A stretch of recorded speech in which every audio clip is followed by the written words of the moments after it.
Selamat pagi saudara-saudaraku yang kasih dalam Tuhan yang ada di Indonesia. Dan selamat sore, selamat sahabat yang ada di Amerika. Pada kesempatan ini, pagi hari Minggu di Indonesia, tanggal 18 ya, bulan Mei, di mana kita akan melanjutkan pelajaran Country Living dari bab 3. Kemarin sahabat sudah ada satu pertemuan, dan kita akan selesaikan bab 3 ini di waktu sekarang ini dengan pertolongan Tuhan. Namun sebelumnya kita akan review apa yang sudah kita sempat pelajari kemarin ya. Dan ada banyak frase-frase pengulangan di sini, kalimat-kalimat yang diulangi. Jadi kita hanya akan review singkat saja ya. Kemarin kita sudah bahas tentang subjudul jauhkan anak-anak dari sarang kejahatan. Kita tahu juga di chapter 2 sudah kita singgung ini. Namun biarlah kita tidak bosan-bosan melihat amaran-amaran yang diulang-ulangi lagi melalui kalimat-kalimat ini ya. Karena ini kumpulan dari beberapa buku Ellen White juga dan menjadi buku Country Living. Ya, jadi ada beberapa kutipan-kutipan dari beberapa buku. Ya. Contoh kalau dari kutipan kita yang pertama ini, jauhkanlah anak-anak dari sarang kejahatan, ini diambil dari letter 268 ya, tahun 1906. Jadi kumpulan kalimat-kalimat ini ya, kesaksian-kesaksian, penglihatan-penglihatan dari Sister White dan amaran-amaran yang Tuhan berikan kepada beliau untuk melihat di sini dijadikan satu buku yang namanya Country Living. Oke, kemarin kita bahas tentang jauhkan anak-anak dari sarang kejahatan. Salah satu adalah jangan sampai keuntungan duniawi menggoda orang tua untuk mengabaikan anak-anak mereka. Ya. Jangan sampai keuntungan duniawi menggoda orang tua untuk mengabaikan pendidikan anak-anak. Ya, banyak faktor ya saudara-saudara. Seperti kemarin kita bahas bagaimana ketika tawaran-tawaran yang menggiurkan dari kota, terutama dalam hal penghasilan dan pekerjaan, sehingga kita akan pindah dari desa ke kota atau kita bertahan di kota untuk hal-hal ini. Ya. Dan terkesan bahwa di dalam kota itu segala kemudahan dan progres itu lebih cepat, lebih gampang. Ya. Namun kita tahu bahwa akan ada hal yang harus kita korbankan, ya, di mana anak-anak kita akan terabaikan ya. Anak-anak dan remaja harus dijaga dengan hati-hati. Mereka harus dijauhkan dari sarang-sarang kejahatan yang dapat ditemukan di kota-kota kita. Biarlah mereka dikelilingi oleh pengaruh-pengaruh rumah tangga Kristen yang sejati. Sebuah rumah di mana Kristus tinggal. Jadi kita tahu amaran di Country Living ini, di buku ini, bahwa kalau kita nanti Country Living di mana ada 2-3 keluarga di sana bersama-sama, ya, di mana orang-orang membangun kerohanian di sana, dan tentunya kalau kita bertetangga dan pengaruh-pengaruh kekristenan yang lebih baik yang terjadi. Tapi bagaimana kalau kita hidup di kota, saudara sendiri bisa merasakan dan lihat dan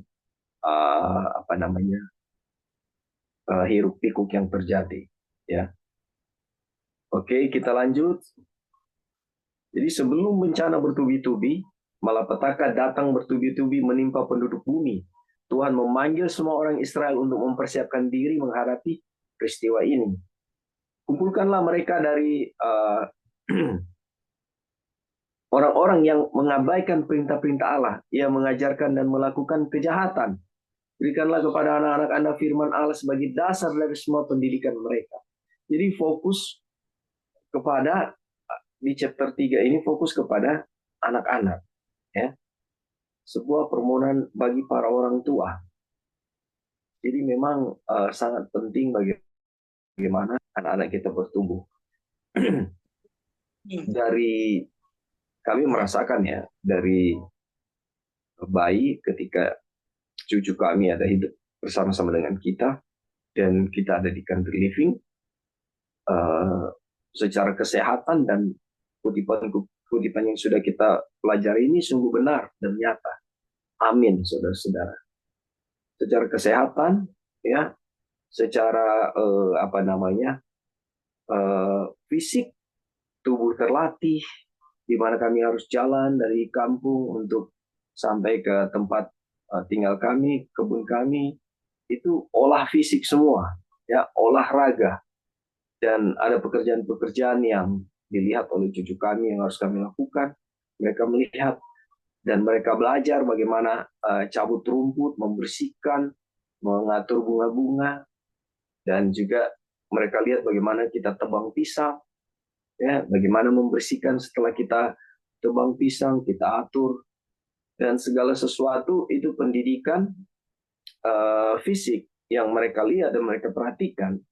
Dan kadang-kadang menjadi satu ketakutan karena tanpa kita suruh, tanpa kita mengawasi, mereka sudah mencangkul tanah sendiri. Bayangkan anak kecil dengan cangkul yang besar, dan ketakutan kami adalah apabila nanti itu melukai mereka. Tapi di situ mereka melihat ada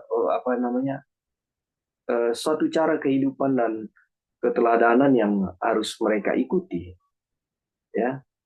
Dan tentunya bahasa dan kutipan yang ditulis kita bisa lebih dekat dengan Tuhan itu benar-benar nyata. Saudara-saudara yang di sini yang sudah country living juga, saya percaya merasakan hal yang sama yang kami alami, di mana uh, bisa dikatakan ya, kita lebih peka mendengarkan suara Tuhan karena terhubung dengan alam. Ya, sudah bayangkan ketika pagi kita mendengarkan suara hewan, burung-burung, begitu juga malam menjelang tidur atau sore hari. Dan hanya itulah irama nyanyian alam yang kita dengar, angin sepoi-sepoi, ya, ya kadang hujan juga, tapi itu bagian dari proses ya alam yang terjadi dan kita sangat menikmati itu. Tidak ada suara kendaraan, ya. Kita tidak harus cepat-cepat melakukan apapun, kita tidak harus tergesa-gesa oleh karena waktu atau oleh karena macet dan sebagainya. Jadi ada banyak sekali apa yang sudah sempat saya pelajari dari buku ini menjadi pengalaman saya, dan saya percaya saudara-saudara juga di sini yang tentunya uh, yang sudah sempat country living mengalami dan merasakan itu. Dan memang benar, walaupun saat ini ya anak-anak kami sudah bertumbuh dewasa, dan uh, tetap kerinduan kami untuk bagaimana mereka juga memiliki kebenaran ini, bahwa mempersiapkan diri untuk ada uh, di country living, di bagaimana hubungan dengan Tuhan lebih lebih baik, ya.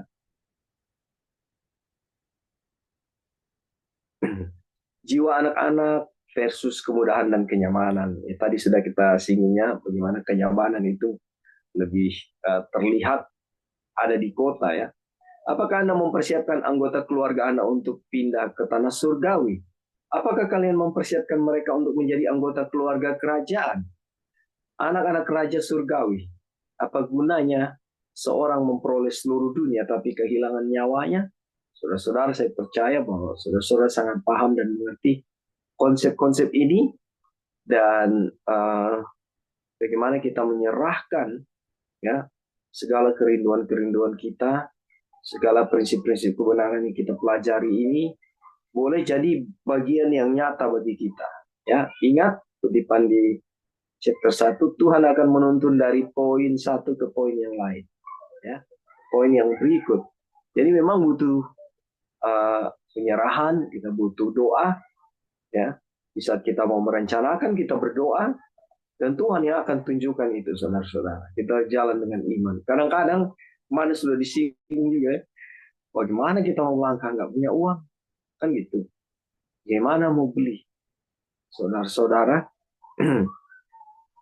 di masa yang lalu kami pun melangkah, tidak ada uang, saudara-saudara. Itu jadi satu pengalaman. Tapi itulah yang menjadi uh, bagian di mana ketika kita berserah, ketika kita berdoa, Tuhan buka jalan. Ya, saudara-saudara. Puji Tuhan. Kualitas kekristenan lebih mudah didapat di tempat sepi. Tidak ada satupun dari status keluarga yang akan menjadi lebih baik secara fisik, mental, atau spiritual dengan tinggal di kota.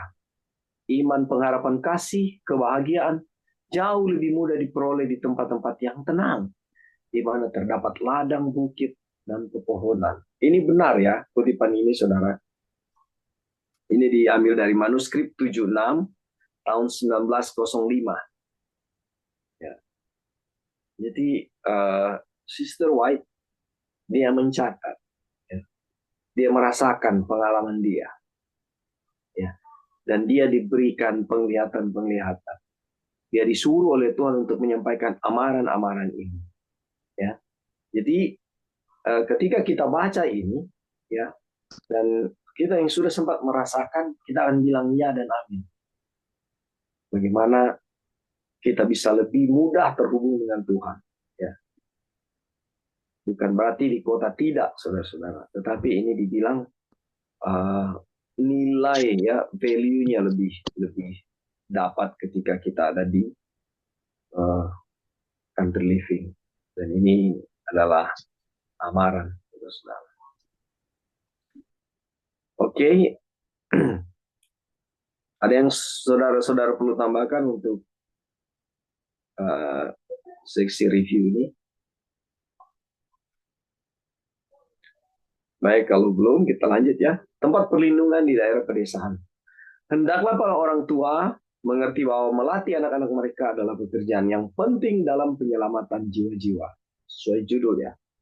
Ini chapter 3 ini untuk orang-orang tua. Permohonan pada orang-orang tua bagaimana membawa anak-anak, mendidik anak-anak di country living. Tuhan memberikan kepada orang tua kita yang pertama sarana pendidikan yang benar ketika Dia memerintahkan mereka untuk mengolah tanah dan merawat rumah taman mereka. Ya, walaupun pekerjaan itu sendiri diberikan karena dosa ya, tapi Sang Guru Agung sendiri memberkati pekerjaan mengolah tanah. Ya. Saudara, saya pekerjaan saya di laut. Dan sebelum di laut saya di kantor. Saya tidak pernah terpikir bisa mencangkul. Ya walaupun masa remaja saya, masa anak-anak saya sudah mengalami hal-hal itu. Tapi tidak terpikir bahwa saya mencangkul atau menanam itu adalah satu kenikmatan. Tidak, saudara. Dan setelah mengalaminya, ketika kita mengambil bibit, cara tanamnya bagaimana. Kadang-kadang ada rumus-rumus dari tetangga-tetangga di kampung yang bilang harus lihat bulan, ada waktunya, kapan mau tanam. Itu suatu hal-hal yang tidak pernah saya pelajari dan dapat ketika saya ada di kota. Dan ketika kita contoh nanas kita bilang di sini nanas Bogor ya, yang besar kayak kepala itu. Waktu saya beli sangat besar, dan waktu saya bawa ke country living bibitnya dan kita tanam, dia hasilnya kecil. Saya coba pikir apa yang membedakan nanas yang saya beli waktu di kota yang besar itu dan bibitnya, dan nanas yang sama kita bawa ke country living kita tanam, walaupun hasilnya manis sekali ya, manis dan sangat segar sekali waktu kita makan, tapi dia buahnya kecil. Dan situ saya belajar ternyata yang di kota mereka menggunakan pupuk-pupuk, ya ada beberapa jenis pupuk untuk supaya hasilnya besar, dan sementara saya tidak menggunakan pupuk sama sekali ya. Jadi hanya tanam saja seperti itu dan dia bertumbuh. Dan ketika kita mulai dari proses menanam dan melihat hasilnya, itu ada satu sukacita, saudara. dan kita bisa menikmati buah yang kita tanam. Jadi apa ya? Proses ini adalah pekerjaan mengolah tanah adalah pekerjaan yang diberkati oleh Tuhan. Kalau ada tambahan silakan saya dipotong ya. Tidak apa-apa. Ada rencana setan untuk menarik pria dan wanita ke kota-kota untuk mendapatkan tujuannya.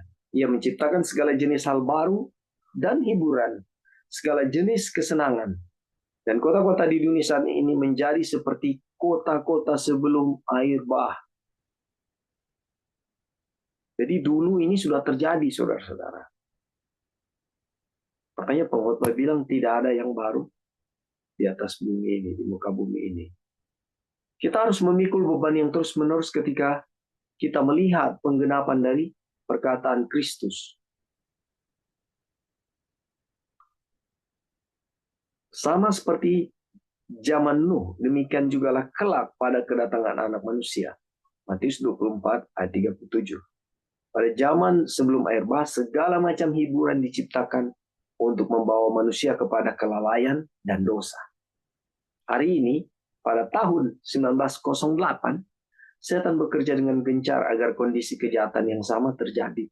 Saudara, Sister White tulis. Ya, tahunnya 1908. Saya nggak tahu apakah Sister White dapat vision untuk tahun kita saat ini. Tahun 2000-an. Ya. Seperti yang sudah kita sebut-sebut juga, mention di beberapa waktu yang lalu. Kejahatan saat ini luar biasa. Setiap hari ada pembunuhan. Ya. Sudahlah, jangan jauh-jauh ke Jakarta atau provinsi lain. Kita yang ada di Manado. Ya. Tiap hari ada kejahatan. Setiap hari ada orang yang mati. Masuk di rumah sakit. Dan di tahun 1908 aja, kejahatan sudah begitu. Ya. Apalagi saat ini. Ya. Amaran yang diberikan ini pada tahun kita lihat kutipan-kutipan yang lainnya, 1905, 1906. Dan di waktu itu sudah parah, apalagi sekarang, saudara. Ya, bisa saudara bayangkan bagaimana keadaan kota, bagaimana apa yang dunia tawarkan melalui kesenangan-kesenangan yang membuat apa? Kita menjadi lalai dan berdosa. Seperti pada zaman Nuh, segala jenis kejahatan terus meningkat. Perceraian dan pernikahan adalah hal yang lazim pada saat itu. Ya, apalagi sekarang. Kami berkata sekali lagi, keluar dari perkotaan, jangan berpikir hal itu sebagai sebuah kehilangan besar. Ya, kemarin disinggung bagaimana ini jadi satu beban ya. Kalau kita punya bisnis yang miliaran, punya perusahaan yang lagi berkembang, ya. Kemarin juga disinggung tentang bagaimana orang kaya yang lebih mudah seekor unta masuk di lubang jarum daripada orang kaya masuk dalam kerajaan sorga. Ya, kita bahas tidak salah menjadi orang kaya, tetapi ada banyak contoh di Alkitab bagaimana sulitnya orang kaya untuk bisa selamat ya. Karena yang seperti kita bilang, sudah kita juga bahas bahwa kalau saudara punya kendaraan-kendaraan mewah atau aset-aset yang banyak dimanapun yang nilainya cukup besar, apakah akan semudah membalik telapak tangan saudara untuk meninggalkan itu dan pergi ke hutan atau ke desa-desa untuk tinggal hidup sederhana? Ya, mungkin saja rumah Anda ada liftnya di dalam, ya. Mungkin saja kos untuk membayar listrik Anda itu sebulan 20 jutaan, ya. Tapi Anda sanggup bayar karena Anda punya uang. Ya, ada di kendaraan yang mewah, yang nyaman. Ya, kalau kendaraan masuk di lubang tidak terasa karena kendaraannya mahal. Apakah akan semudah membalik telapak tangan untuk meninggalkan semua itu? Ya, kita mau apa saja gampang. Kalau kita punya duit, mungkin kita punya apa istilahnya housemate ya. Kita mungkin punya orang yang membantu kita kerja di rumah. Mau masak apa tinggal bilang, disuguhkan. Ada banyak segala kemudahan-kemudahan itu. Nah kalau kita country living, ya kemarin Sister Olive bilang, bagaimana kalau kita harus cari kayu api dulu untuk bakar. Bagaimana kalau hujan, di mana cari kayu apinya? Apakah mau seperti itu, saudara-saudara? Kalau di rumah, ya tinggal nyalakan kompor, ada yang gas, ada yang listrik, tinggal ketek, dia nyala, tinggal tunggu, atau ada apa namanya kettle listrik, tunggu 1-2 menit sudah panas. Ya. Nah, kalau di kebun, kalau kita di tempat saya ada apa namanya eh, solar panel, jadi kita menggunakan tenaga surya matahari untuk lampu, ya. Tapi cuma sebatas itu. Kita tidak bisa buat rice cooker, tidak bisa buat kulkas. Ya, mungkin kalau dayanya ditambah akan bisa, ya. Tapi untuk sementara baru bisa itu. Dan walaupun kita ada juga kompor, tapi kita juga cari kayu bakar, kayu api ya, untuk masak. Dan hal-hal ini sangat istilahnya berbanding terbalik dengan apa yang terjadi di kota. Dan ini, saudara, butuh pimpinan Roh Kudus untuk bisa melakukan. Jadi jangan menganggap sebagai sebuah beban ketika kita dipanggil untuk meninggalkan perkotaan menuju pedesaan. Di sana menunggu kelimpahan berkat untuk mereka yang akan melakukannya. Nah, maukah saudara percaya dengan kutipan ini, saudara? Ada berkat yang menunggu sana. Dengan melihat pemandangan alam, pekerjaan Sang Pencipta, dengan mempelajari pekerjaan tangan Tuhan, tanpa disadari Anda akan dirubahkan ke rupa yang sama. By beholding, we become changed.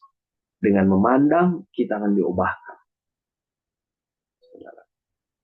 Puji Tuhan ya. Itu review kita ya, yang kemarin. Dan saat ini, subjudul lanjutan. Oke, di review ada yang mau saudara-saudara tambahkan? Mungkin ada yang saya uh, terlewatkan. Silakan.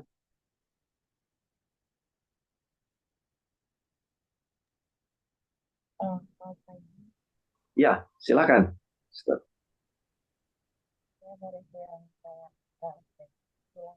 Saudara Olvin. Iya, lagi bisa dengar.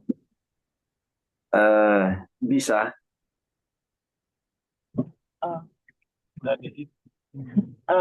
Saya baca yang pria dan wanita yang diajak untuk maksudnya pergi ke kota, Ya. berbondong-bondong kota karena banyak sekali hiburan.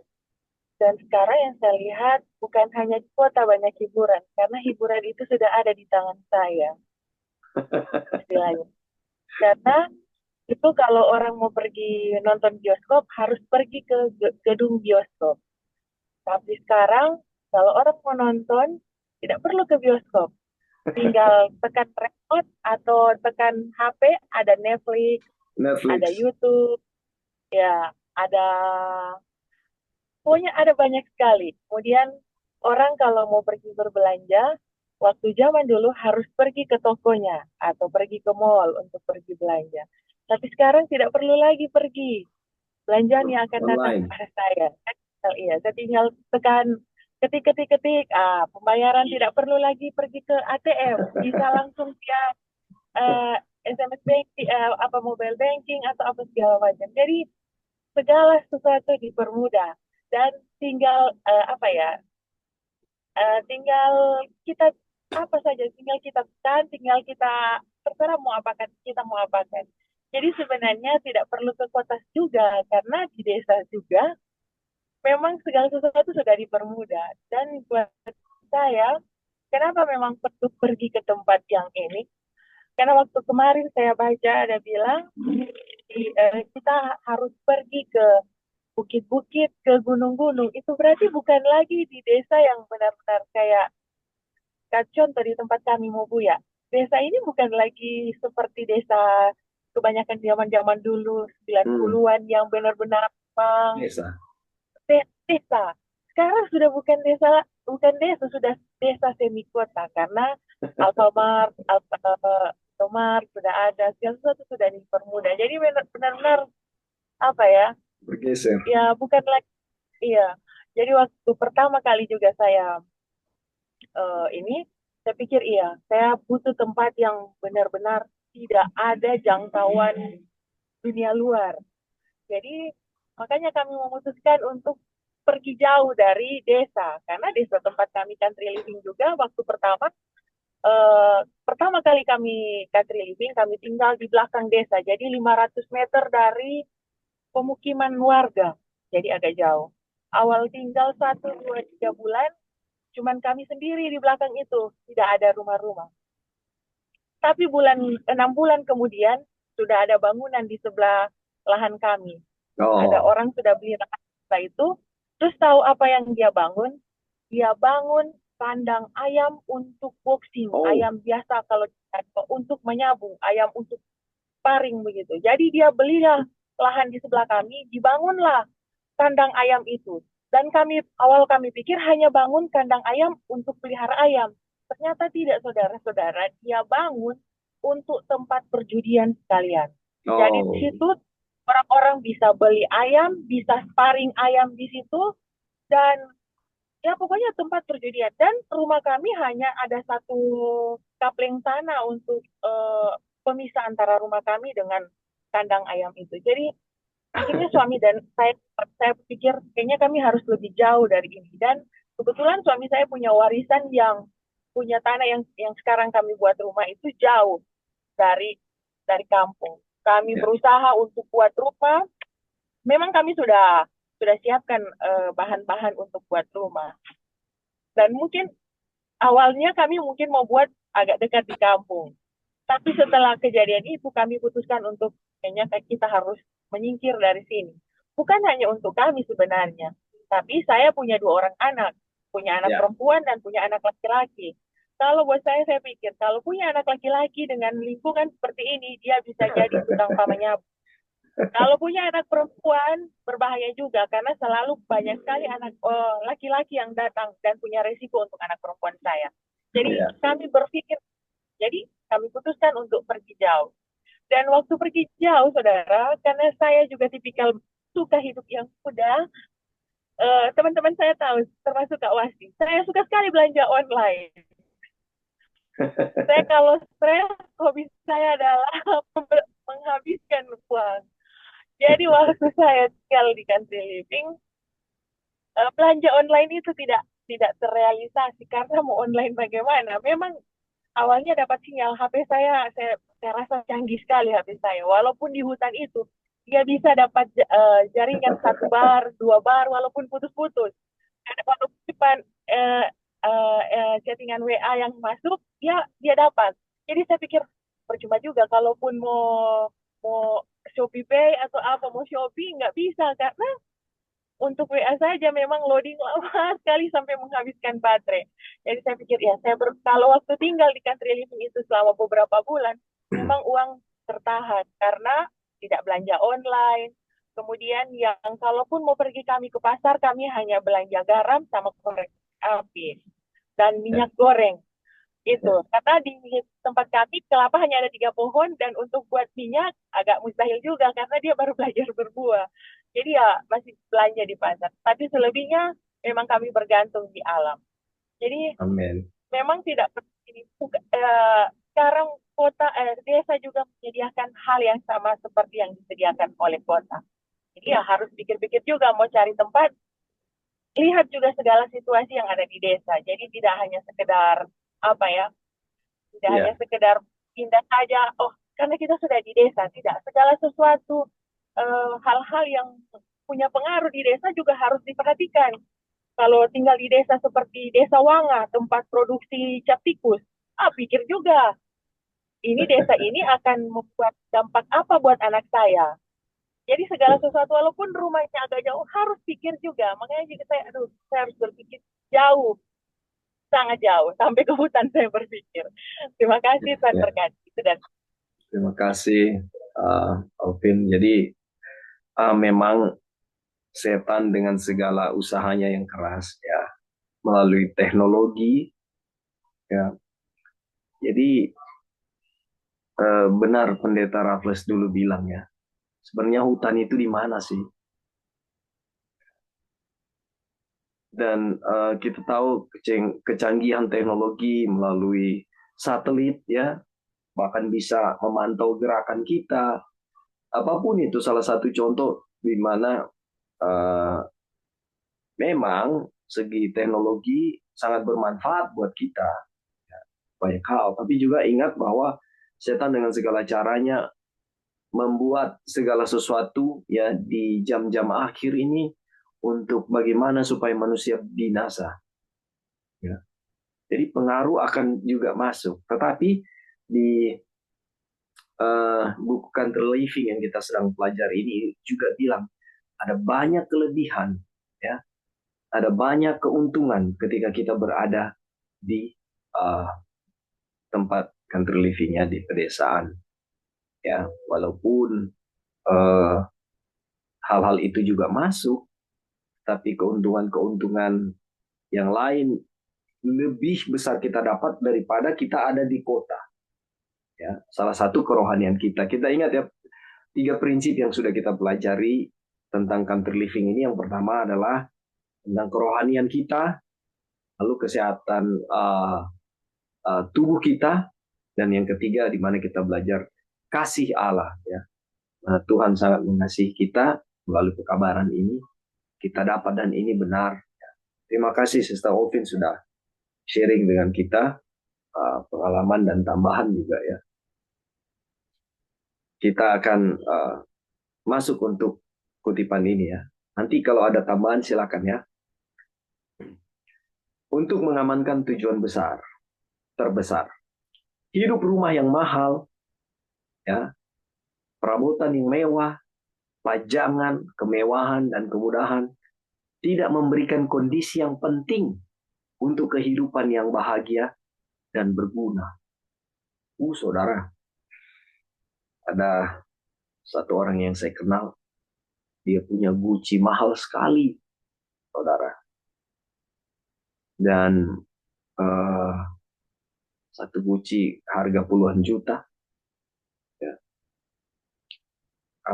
Jadi pertanyaan buat saya secara pribadi, kalau saya punya bahan benda ini, apakah hal ini akan menghalangi saya untuk datang kepada Tuhan?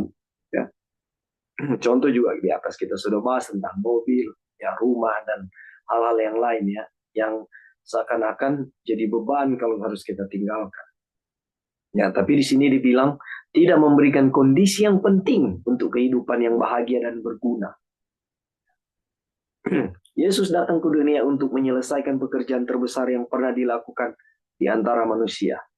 Dia datang sebagai duta Allah untuk menunjukkan kepada kita bagaimana cara hidup yang benar untuk mendapatkan hasil yang terbaik dalam hidup ini. Kalau kita lihat kutipan ini, kadang-kadang statement yang uh, sering kita dengar, uang bukan segala-galanya. Ini di saat lagi terhubung dengan Tuhan, di saat sedang menikmati berkat-berkat Tuhan, ya, berkat kebahagiaan, ya, bukan berarti berkat-berkat secara materi, ya. Di saat apa namanya baik-baik saja, statement ini, money is not everything, ya, uang bukan segala-galanya, itu bisa keluar. Tapi di saat kita ada dalam penderitaan, statement itu bertambah. Uang bukan segala-galanya, tapi kita butuh uang. Itu bahasa yang sering keluar percakapan antar saya dan teman-teman bule. Mereka sering keluar bahasa seperti itu. Ya, kita maklum mereka orang-orang ateis. Ya, betul, dia bilang uang bukan segalanya, tapi kita butuh uang, men. Dia bilang seperti itu. Dan saya secara apa namanya, secara tidak beriman saya mengaminkan itu. Soalnya betul juga. Tapi kalau kita renungkan kasih Tuhan, kita akan lihat Benar-benar uang bukan solusi, saudara-saudara. Ya. Apakah kondisi yang dipilih oleh Bapa yang Maha Kuasa untuk anaknya? Sebuah rumah yang terpencil di perbukitan Galilea. Sebuah rumah tangga yang ditopang oleh kerja keras, yang jujur, dan menghargai diri sendiri. Kehidupan yang penuh dengan kesederhanaan. Setiap hari bergumul dengan kesulitan dan penderitaan. Pengorbanan diri, ekonomi dan pelayanan yang penuh kesabaran dan sukacita. Waktu untuk belajar di sisi ibunya dengan gulungan kitab suci yang terbuka. Ketenangan fajar atau senja di lembah yang hijau. Pelayanan-pelayanan kudus di alam. Studi tentang penciptaan dan pemeliharaan. Dan persekutuan jiwa dengan Allah. Inilah kondisi dan kesempatan-kesempatan dalam kehidupan awal Yesus. Tuhan tidak mengirim anaknya untuk datang dalam kemewahan. Dan inilah yang menjadi, seperti kita tahu bersama, hal yang ditolak oleh bangsa Yahudi. Ya, kita harusnya bebas dari penjajahan Roma. Ya, dan kita ada raja yang kita tunggu-tunggu. Masa lahir di kandang domba? Masa sulit begini hidupnya? Lahir di kandang loh. Kita di sini tidak ada yang lahir di kandang. Saya percaya itu. Kandang binatang tidak ada. Nah, kita lihat di sini keteladanan Yesus. Melalui penderitaan dia dibentuk, ya. Melalui kesulitan dia dibentuk, ya. Dan ini jangan kita bawa pikiran kita, oh dia kok Allah, dia Tuhan. No. Sudah kita pelajari bersama, kita tahu kemanusiaan Kristus. Ya. Itu dialami penderitaan, rasa sakit, air mata, haus, lapar. Sama seperti kita. Kutipan Sister White yang bilang tidak ada unsur keilahian dalam 100% kehidupan Kristus itu, dalam arti dia merasakan penderitaan yang sama. Tapi kenapa dia tidak berdosa? Oleh karena kehidupan yang bergantung kepada Bapa yang tidak putus-putus. Itu yang terjadi dan perlu jadi keteladanan kita yang sering putus-putus. Ya. Dan kutipan ini luar biasa, saudara-saudara. Ya, kita lihat. Jadi penderitaan, kesulitan, ya. Ini adalah satu hal yang membantu karakter kita, di mana kita akan lebih cenderung kepada bergantung dengan Bapa, dengan Tuhan, ya, untuk semua hal-hal ini. Ada yang mau tambahkan? Silakan, saudara-saudara. Masukan. Baik, kalau belum kita terus ya. Warisan desa dari orang-orang terpandang. Begitu juga dengan mayoritas besar manusia terbaik dan terpandang di segala zaman. Bacalah sejarah Abraham, Yakub, Yusuf, Musa, Daud, dan Elisa. Pelajarilah kehidupan orang-orang di masa-masa berikutnya yang telah mengisi posisi kepercayaan dan tanggung jawab dengan sangat baik. Orang-orang yang pengaruhnya paling kuat untuk mengangkat dunia. Ya. Mereka mengalami hal yang sama, saudara-saudara. Nabi-nabi ini. Beberapa dari mereka yang dibesarkan di rumah-rumah desa. Mereka hanya tahu sedikit kemewahan. Mereka tidak menyanyiakan masa muda mereka untuk kesenangan. Banyak dari mereka dipaksa bergelut dengan kesukaran dan kemiskinan. Terkadang kita melihat penderitaan ini, ya, kesulitan ini sebagai satu hambatan untuk hidup. Ya.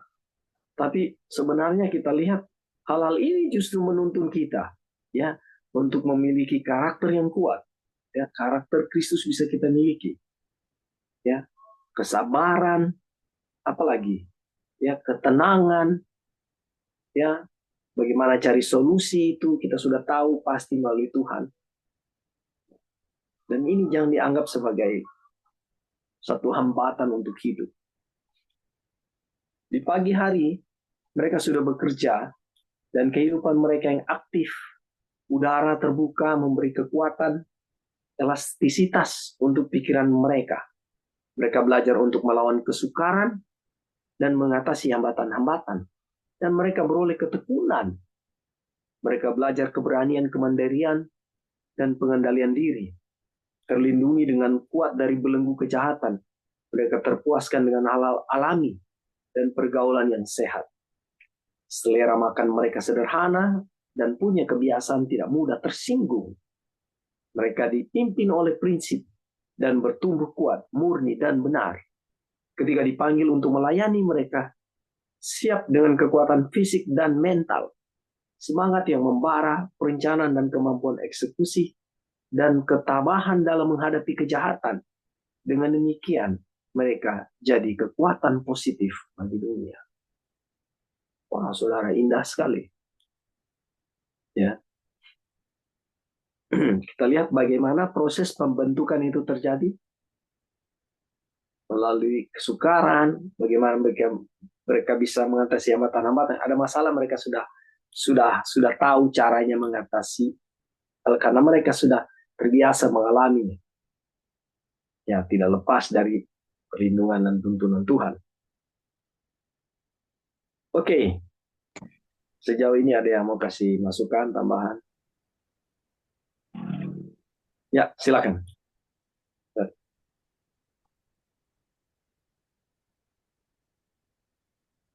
Halo, ada yang mau? Ada yang mau kasih tambahan tadi? Oke, belum ya? Oh, Sister Wasti, silakan. Ya, terima kasih. Ya, Minta tolong balik ke atas yang teladan Yesus. Dia hidup di ini ya, atas lagi. atas lagi. Ini atau lagi? Ya, di sini. Oh, sini, oke.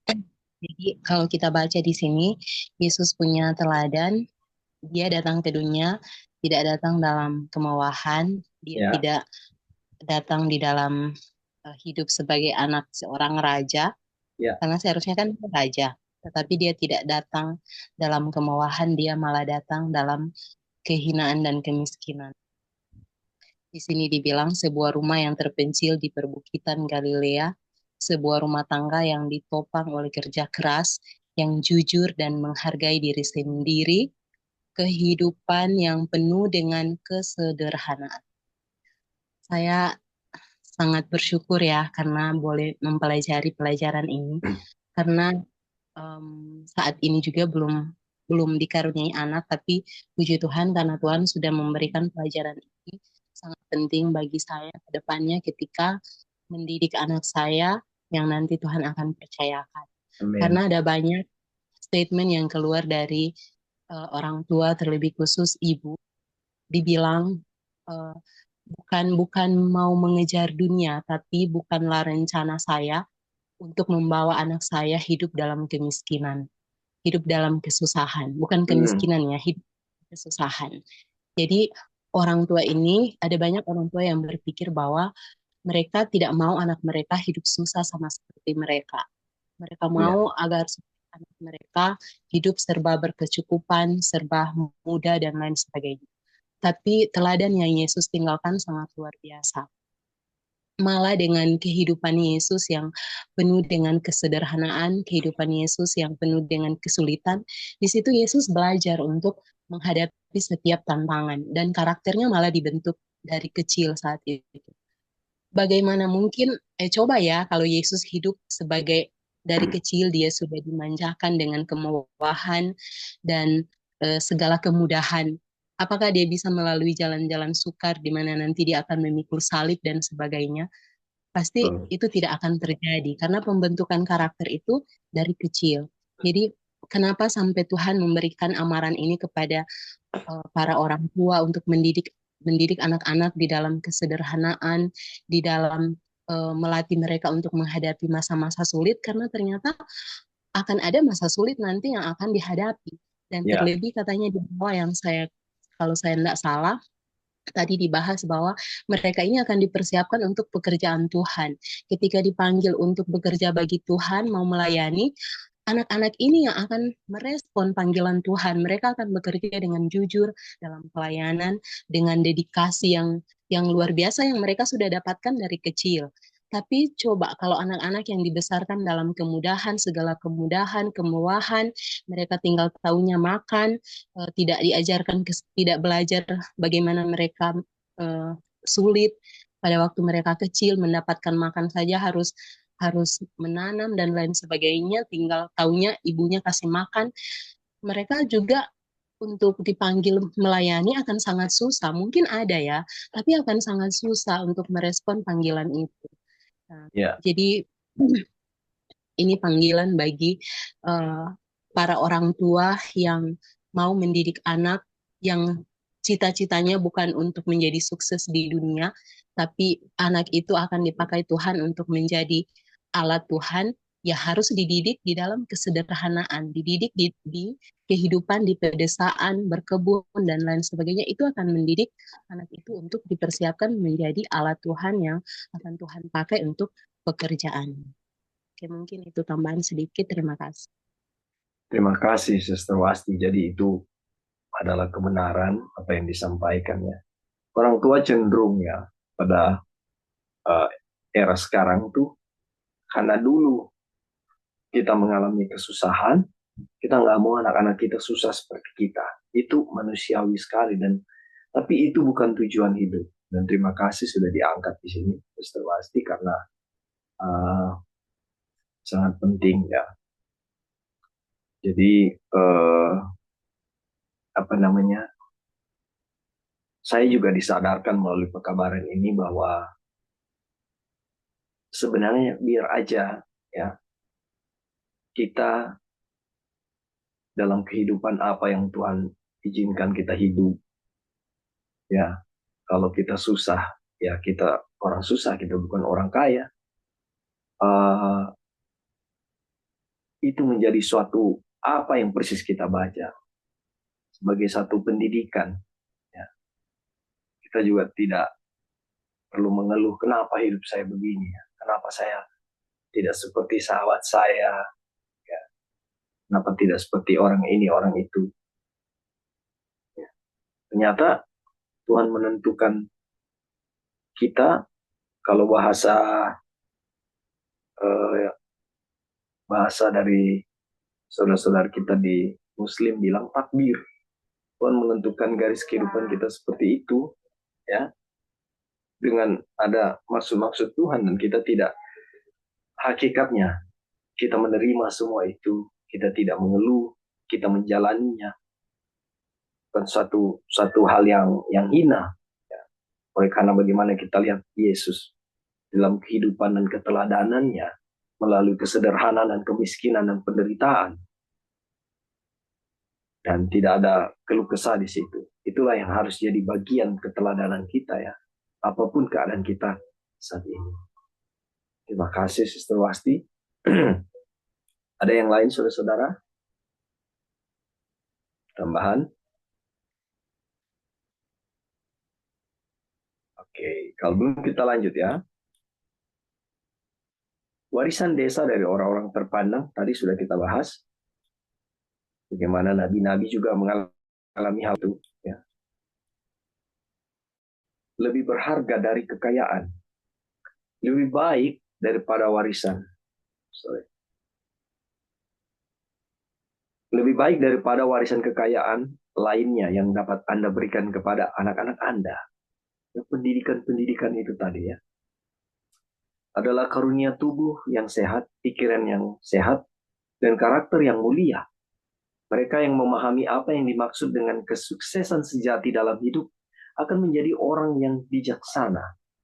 Ya, apa ya istilahnya? Mereka terbentuk dari hal-hal yang sederhana, ya, yang seperti kita baca di atas,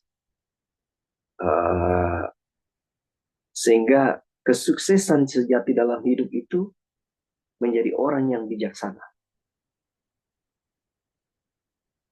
Jadi pencapaian-pencapaiannya bukan Oh, maaf ya yang buat yang sekolah. Saya tidak menentang orang-orang yang sekolah. Tapi di era sekarang ini tidak bisa dibantah bahwa gelar-gelar pencapaian-pencapaian dalam bentuk gelar-gelar sarjana dan sebagainya atau sukses di dalam level-level pekerjaan, jadi manajer lah, jadi direktur lah, doktor, gelar-gelar yang didapat. Ini yang disebut pencapaian-pencapaian atau kekayaan. Ya. Tetapi di sini kita belajar kesuksesan sejati dalam hidup itu akan menjadi orang yang bijaksana. Ya. Mereka akan memperhatikan hal-hal terbaik kehidupan dalam pilihan rumah tangga mereka. Dia berbicara juga tentang anak tadi ya.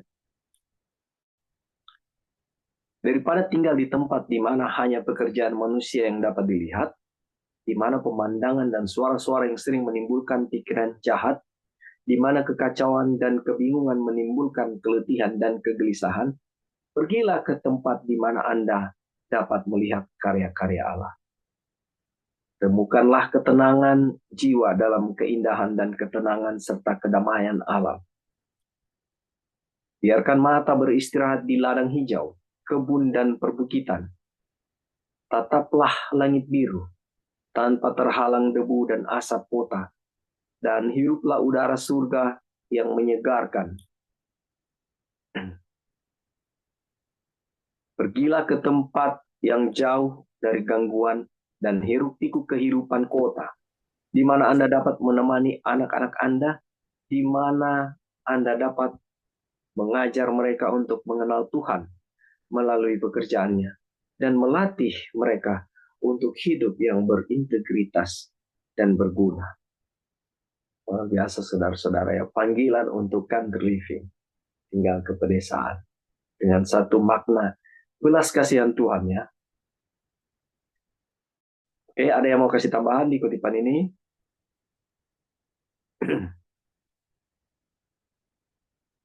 Baik, kita lanjut ya.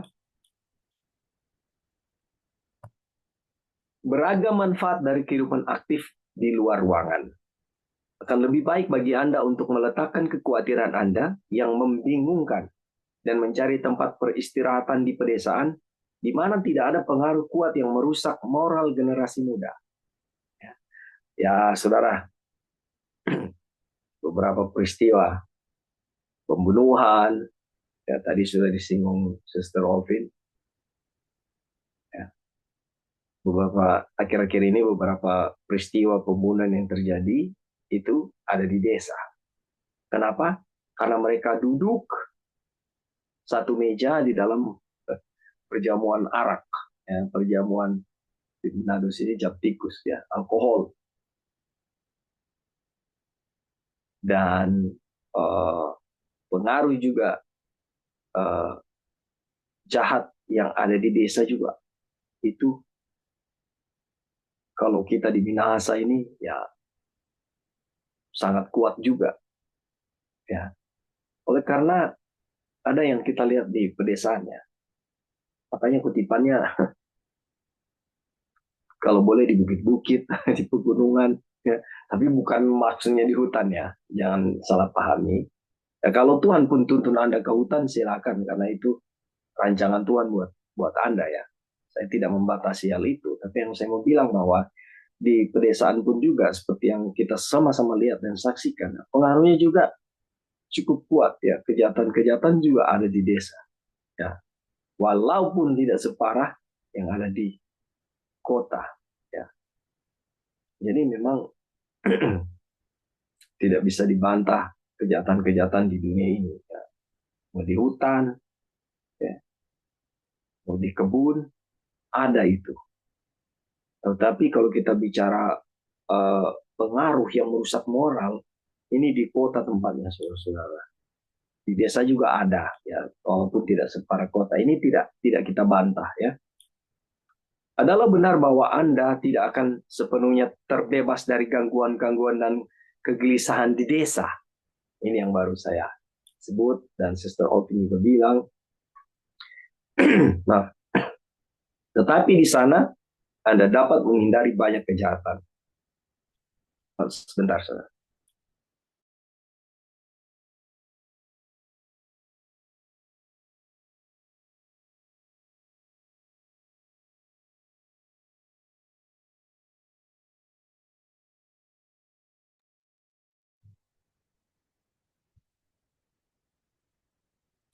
Maaf, saya lagi batuk ya.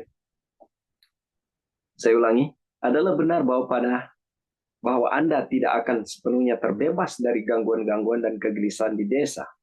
Tetapi di sana Anda dapat menghindari banyak kejahatan dan menutupi pintu air. Cobaan-cobaan yang mengancam mengambil alih pikiran anak-anak muda. Mereka perlu aktivitas dan keragaman. Kemonotonan di rumah membuat mereka tidak nyaman dan tidak betah. Dan mereka jatuh pada kebiasaan berbaur dengan pemuda kota yang jahat, sehingga mereka beroleh pendidikan jalanan. Ini sangat rentan sekali ya, sangat berbahaya. Dan ini sudah terjadi, saudara, bukan sekedar kutipan. Bagaimana pengaruh kota. Hidup di desa sangat bermanfaat bagi mereka. Ya, anak-anak kita ya, bagi kita juga. Sebuah kegiatan di luar rumah akan mengembangkan kesehatan pikiran dan tubuh. Jadi kalau ada di pedesaan katanya, ya, kegiatan di luar rumah, contoh ya, mengolah tanah, ya, dan menikmati alam. Kalau di tempat kami, saya sering bawa cucu-cucu kami itu naik ke atas bukit waktu sabat siang atau sabat sore. Saya bawa mereka keliling-keliling masuk di kebun-kebun orang, lihat burung, lihat tanaman, lihat pemandangan, uh, dan mereka sangat senang sekali. Sambil jalan tertawa-tawa, ada yang teriak-teriak, gitu. Ada yang mengeluh, opa udah capek, tapi ya keluhan mereka itu hanya sekedar basa-basi saja. Mereka tetap jalan, menikmati, ketawa-ketawa. Ada bahkan tanjakan yang buat ukuran kita orang tua cukup tinggi. Kita jalan harus pakai tongkat, mereka lari. Nah, ditanyakan di tanjakan seperti itu. Dan hal-hal ini melatih tubuh ya. Dan saya merasakan manfaat itu, puji Tuhan. Saudara. Jadi kutipan ini bukan sekadar kutipan. Saya merasakannya dan saudara-saudara juga yang sudah sempat country living. Sebenarnya kalau daerah Sister Wasti juga itu udah country living itu di apa namanya pegunungan kan, dataran tinggi, lalu tidak terlalu banyak walaupun dekat pemukiman, tapi itu hanya saya tidak yakin ada 200 rumah di situ ya. Dan pemandangan indah, ada banyak bunga-bunga di sana. Itu satu hal yang luar biasa. Daerahnya dingin. Ya.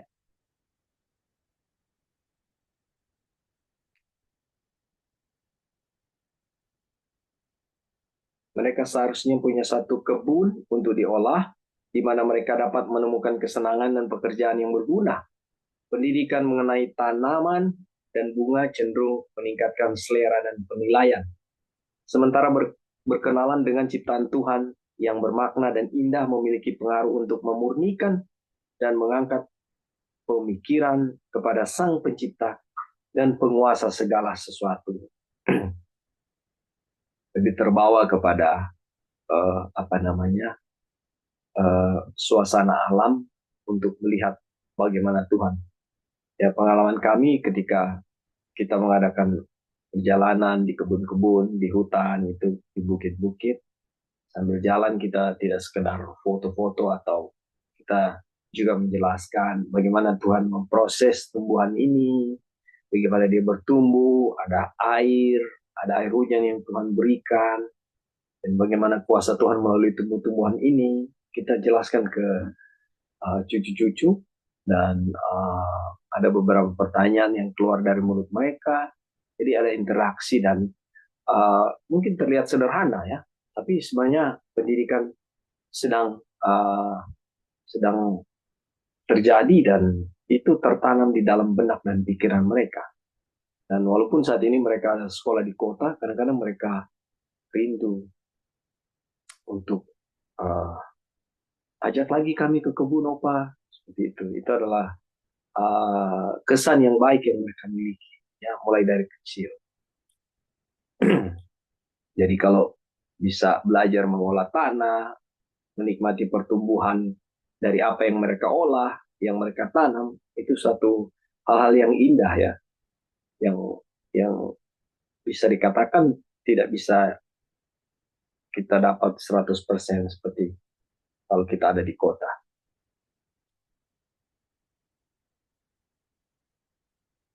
Oke, ada yang mau kasih tambahan, saudara-saudara? Ini ternyata sudah subjudul yang terakhir. Halo Kak. Ya, silakan. Setuju. Oke, thank you. Jadi dari bacaan yang kita dengar tadi dan juga memberikan tambahan, ada satu istilah di Amerika yang dibilang, you can run but you cannot hide. Jadi orang mau lari di mana, but you can't hide. Jadi istilahnya yang tadi Sister Alvin bilang, orang mau dimanapun mau berada, itu apa namanya yang tadi itu kejahatan itu sebenarnya ada di telapak tangan orang juga ya, kalau orang bisa lihat dengan teknologi yang canggih sekarang ini.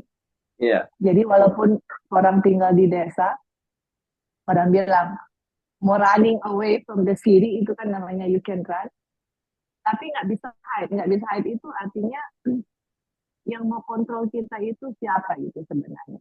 Iya. Ya orang punya pikiran kan istilahnya, kita mau di kota, kita mau di desa, mau di gunung. Kalau saya punya pikiran misalnya suka belanja online, kalau saya punya pikiran biasanya suka nonton, ya mau dimanapun tetap kejahatan itu, kalau pikiran kita masih suka seperti hal itu, ya itulah yang akan kita bikin gitu.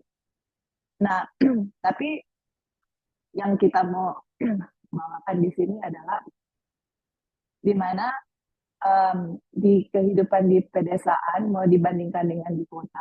Dan tadi orang sudah bahas ya banyak yang punya manfaat begitu. Dan kita lihat di cerita-cerita Alkitab yang mana Tuhan menggunakan orang-orang yang hidupnya dibesarkan di pedesaan gitu ya, seperti Tuhan Yesus lah. Terus kita lihat Elisa yang dia seorang petani petani dan dipanggil oleh Tuhan. Kemudian Musa dididik untuk mengembalakan domba. Jadi kita lihat Tuhan menggunakan orang-orang yang memang pikirannya sangat menyatu dengan alam dan juga berkomunikasi dengan Tuhan. Dan bagaimana Tuhan juga mau menggunakan kita semua dan juga anak-anak kita ya. Dimana yang kemarin kita orang sudah belajar mengenai true education atau pendidikan yang benar. Yang Tuhan ingin mengembalikan image-nya Tuhan di kita dan bagaimana itu bisa terjadi, kita lihat Tuhan Yesus gitu, dia punya fisik, dia punya mental, dia punya rohani, itu seimbang gitu. Dan itu yang Tuhan mau terjadi kepada kita dan juga anak-anak kita. Untuk Tuhan membawa kita di country gitu. Nah, waktu kita berada di country, anak-anak itu bisa di spend more time di alamnya, untuk mereka bisa tanam tanaman atau mereka bisa menikmati hasil ciptaan Tuhan, dan disitulah bisa mereka lebih dekat dengan Tuhan dan bisa mengetahui pencipta itu sendiri gitu. Jadi dia punya godaan-godaan itu lebih, dia punya rasio ya dibandingkan dengan kota itu lebih kecil godaannya, karena kalau kita lihat ya anak-anak di kota misalnya, kalau mereka nggak ada something to do, yang mereka bikin itu duduk main video game. Iya kan, main video game, nonton TV. Tapi kalau anak-anak di country, kalau mereka ada sesuatu yang mereka kerjakan, misalnya mengelola tanah atau apa di country, mereka nggak ada apa istilahnya, nggak ada waktu lagi untuk mereka bisa bagaimana untuk saya bisa menghabiskan waktu luang ini gitu. Jadi kita lihat Tuhan punya cara bagaimana untuk kita bisa, anak-anak kita dan kita semua sendiri sebagai orang tua, untuk bisa benar-benar mendapatkan kekuatan fisik, mental dan spiritual, dan juga dari pelajaran yang kita bahas dalam kesehatan itu, ini menjadi teguran juga untuk saya sebagai orang tua atau sebagai ibu, yaitu kalau kita bandingkan kondisi rumah di dalam rumah dengan di luar rumah, kondisi di dalam rumah itu udaranya itu lebih beracun dibandingkan dengan di luar gitu. Jadi teman-teman, untuk supaya anak-anak atau saya sendiri hidup lebih sehat, we have to spend more time, lebih banyak waktu di luar, karena di dalam rumah itu udaranya lebih kotor istilahnya. Kenapa? Karena satu, memasak. Kedua, kalau misalnya di Amerika istilahnya musim dingin, itu jendelanya hanya bisa dibuka sedikit gitu, karena dinginnya minta ampun gitu ya, harus pakai heater lah, ini contoh. Jadi walaupun dalam segala macam cuaca, mau musim panas, mau musim hujan atau apa, gimana kita harus membiasakan dirinya hidup di luar gitu. Nah sekarang kalau kita kembali ke kota, kalian mau di dalam rumah atau orang mau di luar rumah, ya punya udara polusi gitu ya, mau keluar rumah pun, waduh lihat aja di langit udah gelap gitu karena penuh dengan asap gitu. Jadi kita lihat banyak sekali benefit yang Tuhan mau kita nikmati, yaitu kesehatan secara fisik, mental, dan juga rohani. Dan yang kita bisa dapat itu adalah keluar dari kota besar, pergi ke desa. Nah, sekarang waktu kita pergi ke desa, misalnya contoh, saya mau pergi ke desa misalnya, saya mau menghindari kejahatan-kejahatan. Oh, tapi katanya kalau di desa itu pun banyak kejahatan-kejahatan di cellphone misalnya, begitu ya.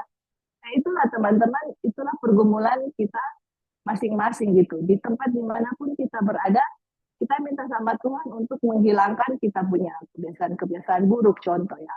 Apapun itu kita punya kebiasaan buruk, kita hilangkan dengan pertolongan Tuhan. Dan kalau misalnya sudah di desa, sekarang kan yang di bab 1 dibilang Tuhan akan tuntun poin demi poin. Kalau Tuhan bilang, kalau Sister Ovin punya pengalaman, kalau di situ kita lihat sudah nggak bagus lagi untuk saya atau keluarga saya, ya kita berdoa, Tuhan saya mau kemana lagi gitu. Tuhan akan tuntun poin demi poin di mana kita akan pergi gitu. Jadi kalau saya lihat ya, kita punya perjalanan itu seperti Abraham gitu. Karena kita tahu dalam buku Everlasting Covenant yang orang baru belajar, rumah ini atau tanah yang kita tinggal ini bukan punya kita untuk hidup selama-lamanya. Kita tujuannya ke atas gitu, yang tanah yang Tuhan sudah sediakan untuk kita tinggal selama-lamanya. Jadi di saat kita akan keliling, dimanapun Tuhan mau tunjuk, ya kita pergi ke situ gitu. Mungkin kita nggak perlu set kita punya pikiran, oh saya akan tinggal di sini selama-lamanya, nggak akan pindah-pindah. Nah, kalau Tuhan punya rencana lain, ya itu akan terjadi, karena kita harus tahu yang tadi kita mention ya, kita hidup untuk menjadi berkat untuk orang lain. Kalau di tempat di saya tinggal itu nggak ada menjadi berkat untuk orang lain, saya hanya keluar untuk jadi selfish aja gitu, untuk saya punya diri sendiri, saya. Tetapi kalau saya hidup, saya pindah di Country Living, saya punya purpose itu harus sama dengan Tuhan Yesus, harus ministry kepada orang lain, harus menolong orang lain. Itu saya punya purpose dalam hidup kita gitu ya, karena dan bagaimanapun kita mau ministry ke orang lain kalau saya terjadi sakit contoh. Makanya di Country Living kita punya fisik bisa jadi lebih kuat dibandingkan dengan di kota. Dan kalau kita di Country Living selalu kita harus pikirkan bagaimana saya punya hidup bukan untuk diri saya sendiri gitu, itu namanya selfish.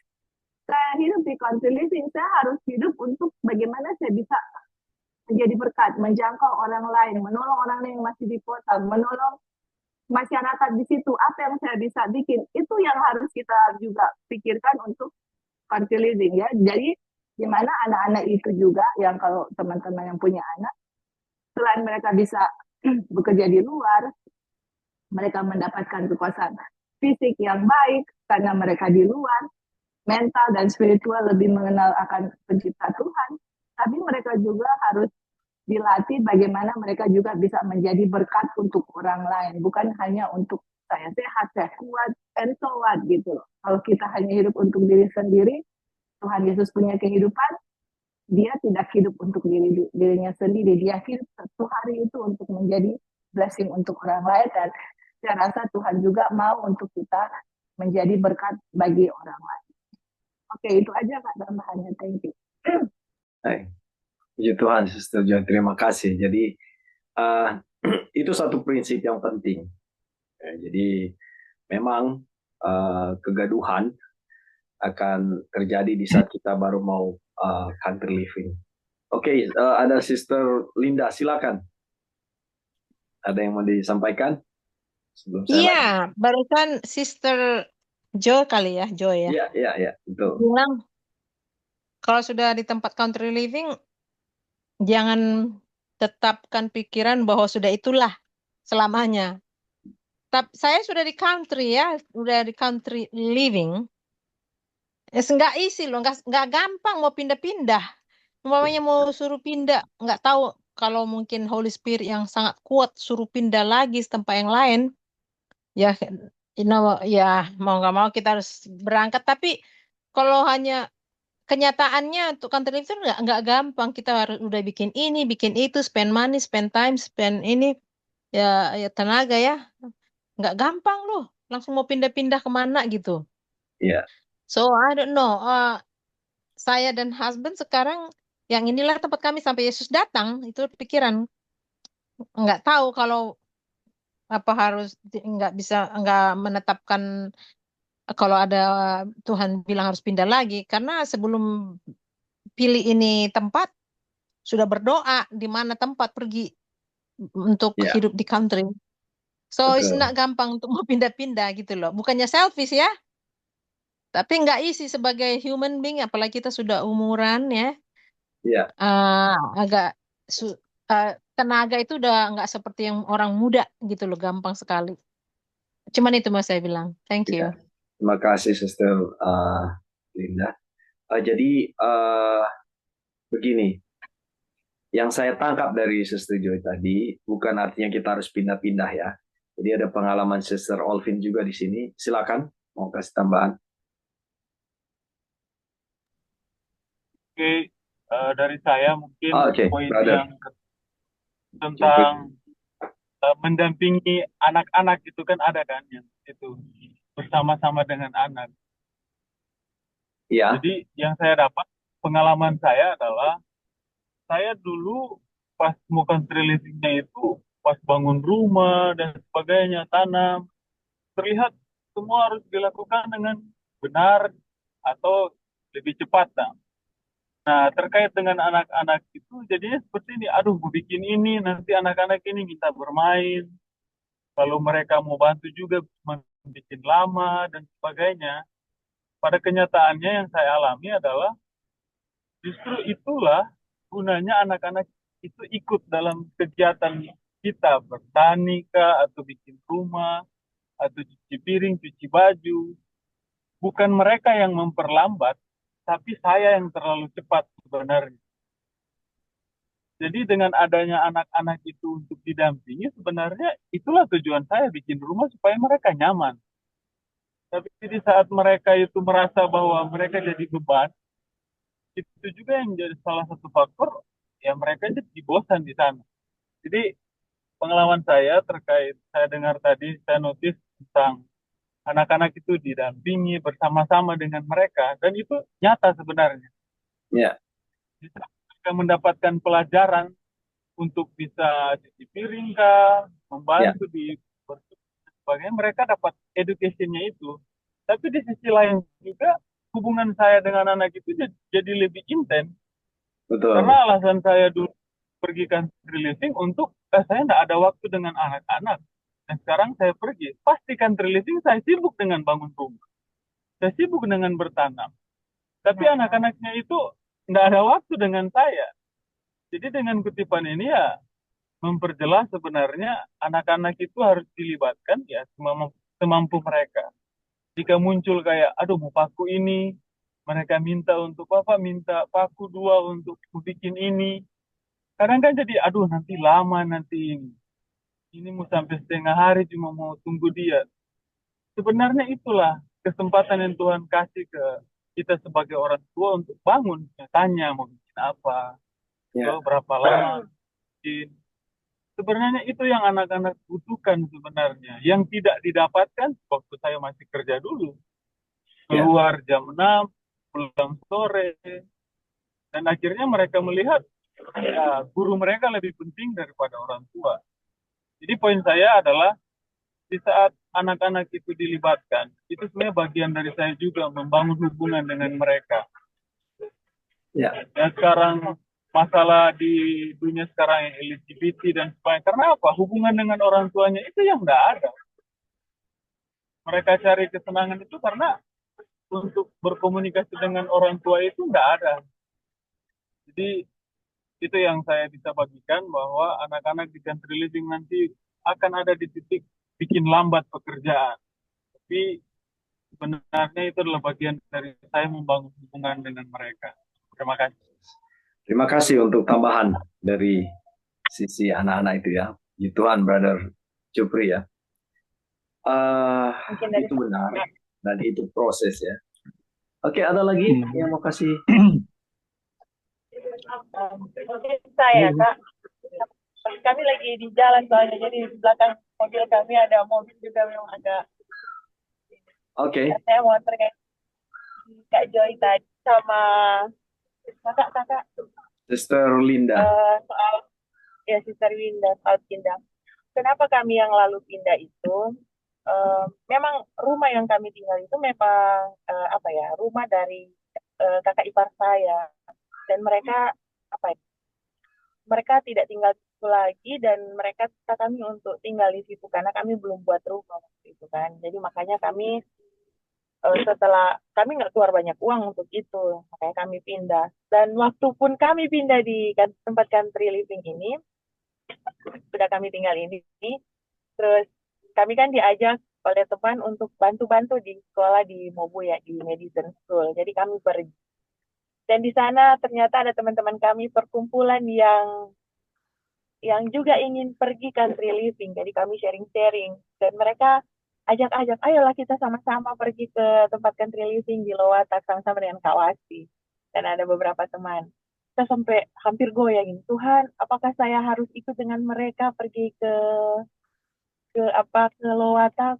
Tapi Tuhan, kalau saya pergi ke Lowatak, rumah yang sudah saya doakan waktu saya bangun rumah ini, teman-teman tahu, kami nggak punya uang sebenarnya untuk bangun rumah. Dan kami sediakan bahan ini hanya dari cicilan gaji kami yang kami simpan, dan sebagian dari pesangon kami yang tidak seberapa itu, untuk kami potong kayu untuk buat rumah. Dan waktu pergi memang untuk bayar tukang buat rumah juga tidak ada uang sama sekali. Kami hanya berdoa, Tuhan, kalau memang Tuhan mau bawa kami pergi untuk buat rumah, tolong Tuhan sediakan segala sesuatunya. Kayu sudah punya, tapi kami tidak punya uang, tidak punya apa untuk pengalaman untuk mau bikin rumah ini pergi ke hutan. Kalau bisa Tuhan tolong bantu. Dan memang donaturnya tidak jauh-jauh. Donaturnya memang orang tua saya sendiri, memang maksudnya dari orang tua kami gitu. Tapi sudah tahu dari pengalaman ini juga, sebenarnya orang tua saya spesifiknya ke orang tua saya. Dia bilang sama saya seperti ini, orang lain dari desa mau pergi ke kota, kalian dari kota mau pergi ke hutan, bukan cuma desa, tapi hutan. Bagaimana ini, prinsip apa yang kalian pelajari ini? Tapi walaupun dia bilang seperti itu, tetap dana keluar. Dia tanya, mau bangun di mana, berapa dana butuh untuk sewa tukang, berapa dana yang masih jadi pergilah. Dan walaupun memang juga ada orang juga bilang seperti ini, kalian kan enak, pergi country living, ada donatur kalian, orang tua kalian. Tidak juga, makanya saya juga pikir, kan cuman enak bagaimana ya. Tapi kalau memang didoakan, siapapun bisa Tuhan gunakan untuk membantu. Dan saya anggap orang tua saya donatur, dan saya anggap itu jawaban doa yang Tuhan berikan buat saya. Karena tidak semudah itu orang tua memberikan anaknya yang sudah dikuliahkan, disekolahkan, dan berharap bisa pergi bekerja untuk bisa ibaratnya mengembalikan modal yang sudah diberikan, begitu kan? Yang sudah diberikan kepada anak tersebut untuk dia bersekolah apa, dan anak ini memutuskan bahwa keluarga pergi ke hutan seperti itu. Tapi waktu setelah saya pikir ajakan teman-teman saya bilang, Tuhan, Kalau Tuhan memang mau bawa saya pergi keluar dari sini, dari tempat country living ini, Tuhan buatlah sesuatu, bawa saya. Tapi kalau tidak, tetapkan hati saya. Walaupun saya memang sempat ragu di sebelumnya, saya pernah bilang, saya ragu dengan tempat country living saya. Karena apa? Karena lokasi posisinya yang miring, segala macam. Tapi waktu saya dengar teman saya itu bilang, memang masih ada tempat ragu-ragunya. Tapi setelah saya datang lagi kan memang saya pulang dan pergi ke tempat country living saya. Bahkan ini perjalanan pun kami mau pergi ke sana. Kami bawa barang-barang kami karena sudah mau selesai. Kami bawa barang-barang untuk pergi. Dan saya lihat iya ya, tidak seberapa tingginya. Hanya iman saya saja yang kurang tinggi, tidak setinggi gunung ini. Jadi saya perlu iman yang lebih tinggi dari gunung ini. Supaya saya terus bergantung sama Tuhan. Amen. Dan saya memang tipikal nggak mau ajak-ajak tempat untuk pergi country living. Kalau saya belum benar-benar menikmati, saya belum benar-benar saya ada di situ, dan saya belum menjadi pekabaran, membuat pekabaran ini jadi berkat buat orang lain. Saya tidak mau mengajak mereka. Kalaupun mau kabarkan, ya kabarkan. Tapi untuk ajak, saya belum ini. Saya belum terpanggil untuk mengajak, ayo pergi country living, ayo enggak. Biarkan saya menikmati dulu. Kalau saya sudah menikmati dan orang bisa melihat kenikmatan saya, otomatis dia akan pergi sendiri tanpa saya panggil. Jadi saya pikirnya seperti itulah yang harus saya lakukan, karena saya juga masih belajar istilahnya. Seperti itu. Terima kasih. Jadi kalau yang mau pindah, ya berdoa banyak. Kalau memang Tuhan suruh pindah, ya pindah. Kalau tidak, ya di situ saja. Betul. Terima kasih Sister Opin. Jadi Bitung memang so padat sekali sekarang ya. Nanti ajak Mama pesiar-pesiar ke country living toh. Oh, sudah pernah. Beliau sudah pernah datang dan sudah pernah. Dia sangat keren. Makanya dia mau beli tanah lagi dan dia sekarang yang terpanggil untuk mau pergi country living. Puji Tuhan. Iya. Terima kasih untuk kesaksian dan tambahannya Sister Opin ya. Jadi ini benar semua, menanggapi juga yang Sister Walinda tadi bilang, apa yang dimaksud oleh Sister Joy adalah kita itu berproses ya. Kalau teman-teman memang di Amerika tidak mudah untuk dapat tanah, untuk bisa menanam, dan ketika sudah dapat ya, kita harus berproses di situ. Saya tahu sekali karena banyak keluarga saya di sana, sahabat-sahabat saya, adik saya juga ada di sana. Dan semua dalam proses untuk country living. Dan memang kesulitannya adalah tidak mudah dapat tanah. Ya. Dan kalau tidak mahal, tanahnya juga tidak bisa ditanam. Ya. Walaupun pemandangan bagus, tidak bisa menanam di situ. Harus beli tanah juga. Ya. Jadi saya mengerti dari sisi apa yang Sister Walinda bilang juga ya. Tidak mudah untuk pindah-pindah. Tapi yang Sister Joy maksud tadi adalah kita semua berproses. Ya, ketika dituntun untuk pindah, ya kita harus ikut apa yang Tuhan tuntun ya. Kalau yang dari Sister Opin tadi, mereka ada di satu tempat dan keadaan yang dulunya mereka sendiri di situ, tapi jadi ada yang datang untuk membangun tempat pemeliharaan ayam sabung. Dan di situ jadi ramai, orang datang-datang untuk menyabung di situ, untuk sabung ayam, dan tidak lagi kondusif untuk mereka tinggal. Pengaruhnya tidak baik. Itu artinya harus pindah, dan didoakan juga supaya bagaimana Tuhan, kita harus pindah, dan Tuhan tuntun mereka. Inilah proses yang terjadi terhadap masing-masing kita ya. Dan ada sahabat-sahabat saya yang lain juga sampai 4 kali pindah, saudara-saudara. Dan itu pun saya menghargai itu proses yang mereka jalani ya. Jadi bukan semata-mata sudah ada di sini nggak enak pindah, tidak seperti itu. Jadi semua harus dalam penyerahan kepada Tuhan dan kita dituntun oleh Tuhan dari satu poin ke poin yang lain. Oke, saudara-saudara, saya baca kutipan selanjutnya. Jangan berharap pada mujizat untuk memperbaiki hasil kesalahan. Kita lihat apa ini ya.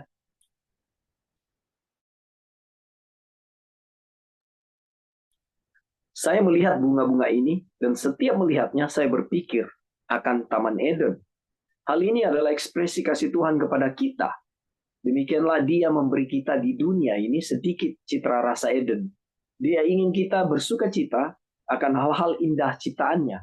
Dan untuk melihat dari mereka sebuah ekspresi tentang apa yang akan Dia perbuat untuk kita.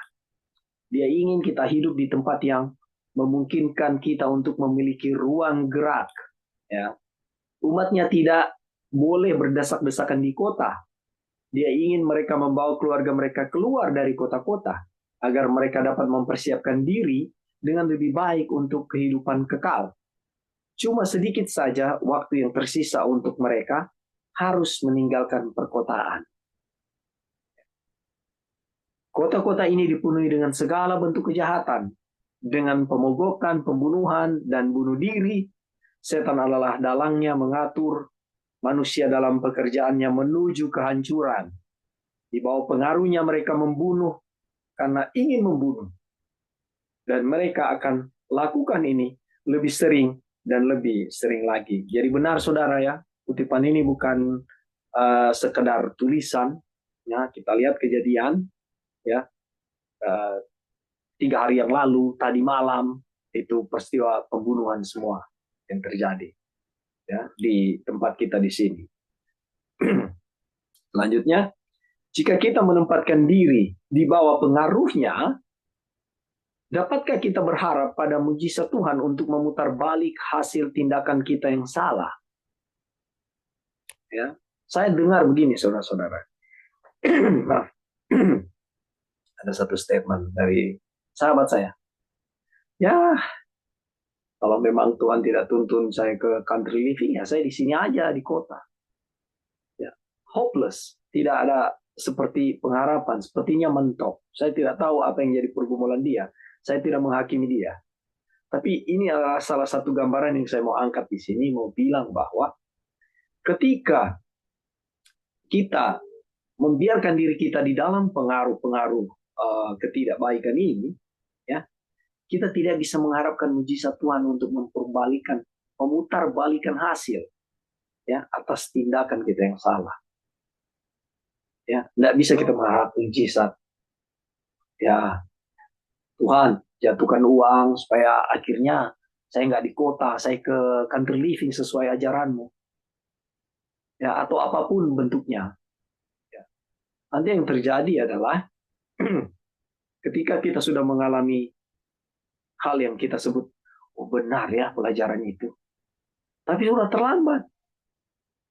Kita sudah mengalami semua itu dan kita pada akhirnya terlambat. Kita bilang, wah benar ya apa yang diajarkan. Benar ya kata firman Tuhan. Ya, dan kita di saat itu tidak bisa mengharapkan mujizat. Keluar dari perkotaan secepat mungkin dan belilah sebidang tanah di mana Anda boleh memiliki sebuah kebun, di mana anak-anak Anda dapat melihat bunga bermekaran dan boleh belajar dari hal-hal tersebut, kesederhanaan dan kemurnian.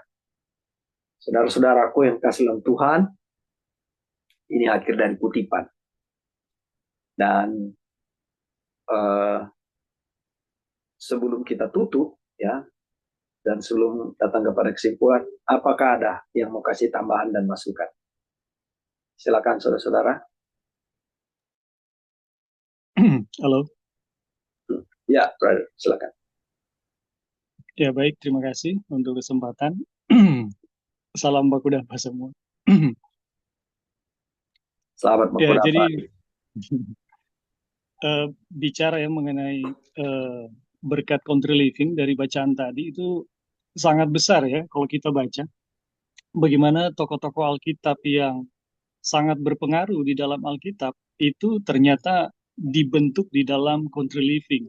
Dan bagaimana ketika country living itu dijalankan dengan benar untuk pendidikan, itu bagus sekali ya untuk pendidikan anak dan untuk kesehatan. Nah, cuma yang menjadi pertanyaan adalah mengapa berkat di country living itu begitu besar ya? Bahkan dalam pembentukan tabiat, bahkan untuk persiapan bagi kedatangan Tuhan, sedikit sekali yang istilahnya pergi ke country living atau menjalani country living. Nah, saya pelajari ada ada beberapa ya jawaban yang mungkin bisa dibicarakan atau dipertimbangkan oleh teman-teman. Yang pertama adalah kenapa orang sedikit pergi ke country living? Itu yang pertama adalah country living yang dibuat dengan palsu, yaitu country living yang dibuat itu berdasarkan apa ya, semacam ketergesa-gesaan gitu. Country living yang dianggap sebagai satu pelarian dan persembunyian. Jadi Dorongan dipikir bahwa ketakutan. ini sudah mau undang-undang hari Minggu nih, gitu. Jadi country living yang dilakukan dengan motif ya untuk persembunyian, untuk pelarian, pasti tidak ada tanggung jawab sosial dan tanggung jawab keluarga itu hilang lah. Tanggung jawab keluarga, tanggung jawab sosial itu hilang. Ya. Nah, ini yang kita dapati kepada mereka yang melaksanakan country living di dalam roh yang ketakutan gitu. Ya. Jadi hal-hal yang seharusnya dibuat untuk bagaimana kita menjadi pengaruh yang baik di tengah jemaat, di tengah masyarakat, itu hilang karena country living itu dijalankan seolah-olah wah ini udah mau dekat nih kedatangan Tuhan, orang mau cari jangan sampai ketemu. Jadi hal-hal di mana kita untuk produktif itu tidak lagi dipikirkan. Jadi kenapa orang berat ya untuk country living, kita sering dianggap bahwa oh jangan-jangan kalau kita mau country living nanti sama seperti mereka lagi, ya udah jual semuanya dan lain-lain, dan ternyata nggak jadi apa-apa. Nah itu yang pertama. Jadi yang pertama itu ada country living yang dijalankan secara tidak bijaksana ya. Baru yang kedua adalah kalaupun kita melakukan dengan bijaksana ya semua telah dipertimbangkan dengan bijaksana, tetapi kita masih punya pola pikir kota, itu tetap sama saja. Jadi ketika kita menjalani country living itu harus betul-betul di dalam persepsi ya, persepsi Tuhan tentang country living. Nah, bagaimana kita mau apa ya, membedakan mana persepsi kota, mana persepsinya Tuhan ya untuk menjalani country living gitu. Nah, kalau teman-teman tahu cerita bagaimana bangsa Israel memilih raja, sebenarnya itu adalah contoh yang paling bagus. Ya, ketika bangsa Israel memilih raja, ya, bagaimana mereka menginginkan seorang raja dan mereka punya satu kerajaan yang megah seperti bangsa-bangsa kafir, itu dikatakan mereka menolak Tuhan. Nah, sejarah awalnya kalau kita mau telusuri sedikit, sejarah awalnya ketika selesai air bah, Tuhan menghendaki semuanya terserak di bumi ini. Tetapi yang terjadi adalah umat manusia waktu itu berkumpul dan membangun kota, ya. Yang kita tahu ini adalah sejarah Nimrod yang membangun ada kurang lebih 5 kota kalau tidak salah saat itu. Nah, ini membuat dunia dengan segala kutuknya waktu itu. Dan kemudian Abraham dipanggil untuk keluar dari kota. Nah, di kota ketika Nimrod membangun kerajaan, itu adalah satu sistem yang diinginkan oleh bangsa Israel. Nah, Tuhan memanggil Abraham untuk keluar dari sistem itu. Tapi kemudian bangsa Israel ya masuk lagi ke dalam sistem kerajaan dan diperbudak. Kemudian Tuhan panggil lagi ya supaya keluar dari sistem itu. Nah, teman-teman kalau mempelajari cerita bangsa Israel ya, selama umat Tuhan ada di dalam sistem kerajaan, mereka tetap tidak akan pernah bisa menerima pikiran Tuhan. Ya. Nggak akan pernah bisa bagaimanapun ya. Karena sistem kerajaan adalah satu sistem yang dibentuk dari pola berpikir yang dibangun oleh Lucifer ketika dia mau memberontak di surga. Apa itu? Itu adalah bagaimana dia mau jadi besar, menjadi apa ya, seperti Allah. Nah, pola berpikir ini ditanamkan di dalam setiap kebudayaan, ditanamkan dalam setiap pendidikan, ditanamkan dalam setiap pekerjaan, lingkungan sosial atau apapun. Semua kita yang memiliki kekayaan, jabatan, kebesaran, dan nama baik, semuanya yang diberi nilai terbaik ya. Seperti itu, dan itulah kota. Semakin tinggi apa yang kita miliki, ya, semakin besar pengaruh kita dan nilai diri kita. Nah, ini adalah pikiran yang ditanamkan oleh Lucifer kepada kita yang dia bentuk sejak pemberontakannya di surga. Selama kita masih punya pikiran ini, tidak akan pernah kita ya saya bisa bilang menjalani country living dengan benar. Kenapa? Karena country living pun itu harus betul-betul di dalam pikiran Tuhan. Di mana kita harus belajar apa artinya mengosongkan diri, melepaskan semua yang dianggap dunia sebagai satu kebanggaan, hal yang berharga. Kita harus belajar bagaimana pola berpikir Tuhan. Dan country living sebenarnya menyediakan jalan untuk bagaimana kita bisa menerima pikiran Tuhan.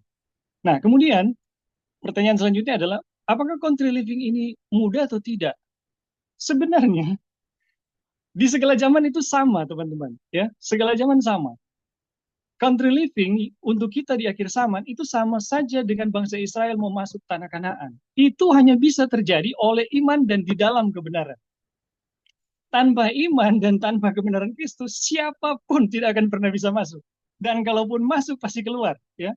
Pasti banyak masalah di situ.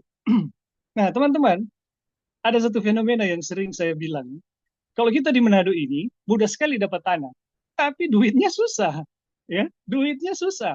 Nah, teman-teman yang di Jawa, duitnya banyak, tapi tanahnya susah. Dan kita bilang, ada juga yang punya duit, punya tanah, tetap masih susah. Kenapa? Karena country living itu sama saja dengan bangsa Israel mau masuk tanah Kanaan. Semuanya harus dijalankan dengan iman, ya, dan di dalam kebenaran. Tanpa iman, mustahil. Saudara-saudara, kalau ada yang bilang, oh kita harus cari modal dulu, sampai berapa miliar pun saya yakin tidak akan pernah bisa. Mau tunggu nanti tanahnya banyak, sampai kapanpun tidak akan pernah bisa. Karena prinsipnya itu adalah, country living adalah pembelajaran buat kita untuk hidup oleh iman sama seperti bangsa Israel mau masuk tanah Kanaan. Tanpa iman tidak ada seorang pun yang berkenan di hadapan Tuhan. Jadi teman-teman, country living itu hanya bisa dijalani atau dimasuki dengan iman sepenuhnya. Tanpa iman, ya nggak bisa ya teman-teman. Nah, pola berpikir kota itu akan membuat hidup oleh iman itu hampir tidak bisa ya. Karena di kota semuanya tersedia ya. Bagaimana kalau kita menjalani kehidupan seperti bangsa Israel ya, dilepas, tidak ada lagi sistem-sistem yang menunjang kita, semuanya harus bergantung sepenuhnya kepada Tuhan. Tidak ada, oh kalau kita kerja 1 bulan pasti hasilnya kita dapat gaji pasti 1 bulan depan. Kalau itu semua dilepas, diputus, hanya bergantung sepenuhnya kepada Tuhan, mungkinkah kita masih bisa hidup bulan depan, minggu depan, atau besok gitu? Atau 1 tahun depan? Nah teman-teman, kita yang terbiasa dalam sistem raja-raja, ya, atau sistem bos dan bawahan, itu sangat sulit. Karena memang sistem itu dirancang untuk menolak Tuhan. Jadi teman-teman, apa yang saya bisa bagikan ya, country living itu merupakan berkat yang sangat besar. Tapi country living palsu itu menghalangi kita untuk membuat itu dengan baik. Dan kemudian pola berpikir kota itu juga menahan kita untuk tidak bisa masuk ke dalam country living atau berkat-berkat country living. Oke, mungkin itu saja, brother, yang saya bisa bagikan. Terima kasih. Ya, puji Tuhan. Terima kasih, Brother Ebing.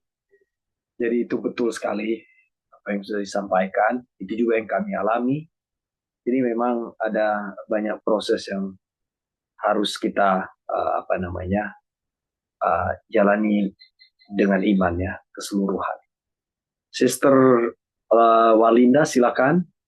Ada yang mau disampaikan?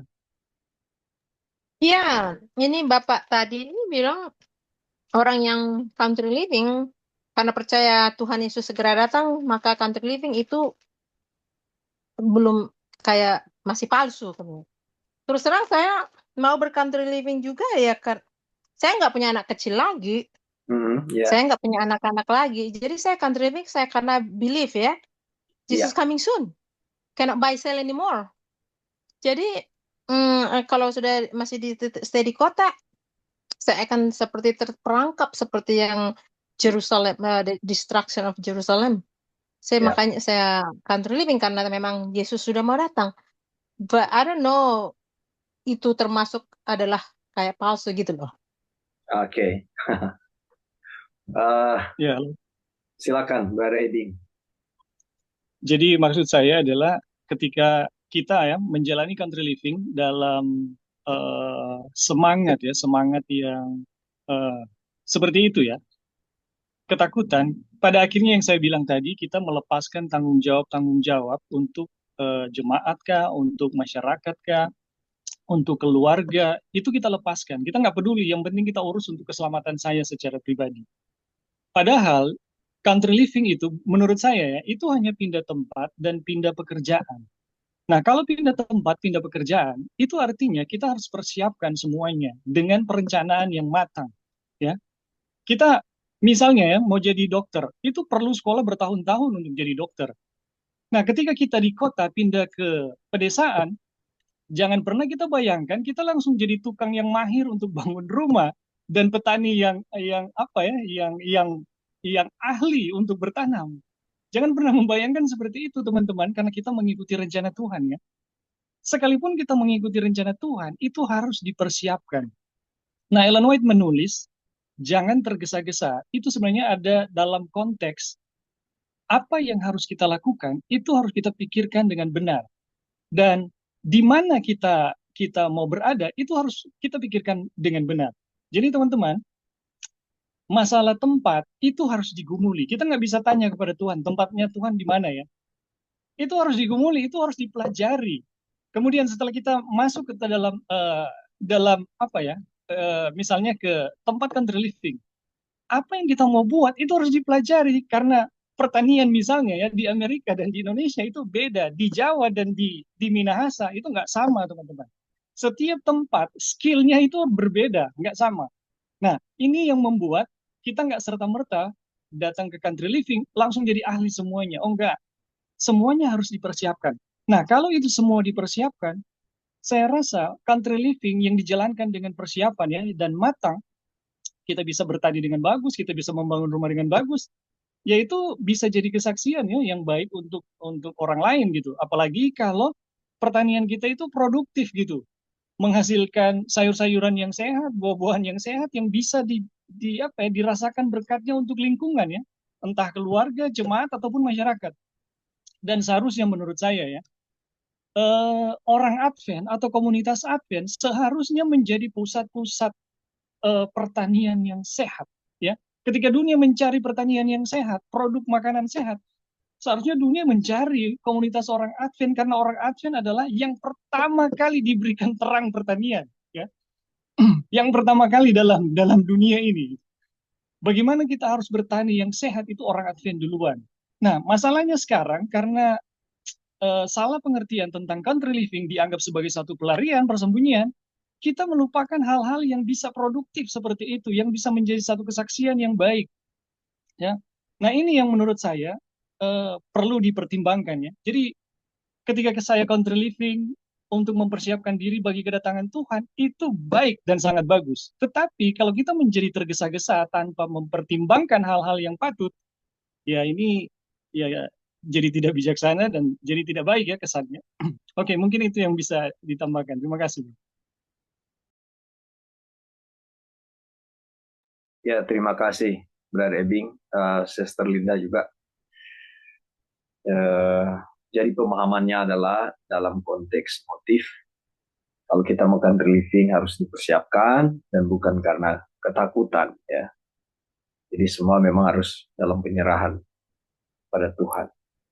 Baik, saudara-saudara, apakah masih ada tambahan sebelum kita tutup?